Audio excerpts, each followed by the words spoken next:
Okay folks, it's July 17th, 2026. This is the high tunnel tour.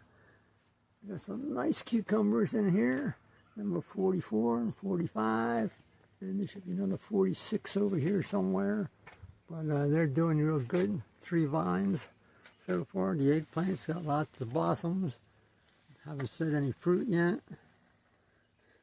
Got some smaller peppers showing up on this one. The carrots are ready to be dug. And there's the other cucumber right there. So cherry tomatoes are starting to ripen up. These are the jelly bean style. Got some nice peppers in there.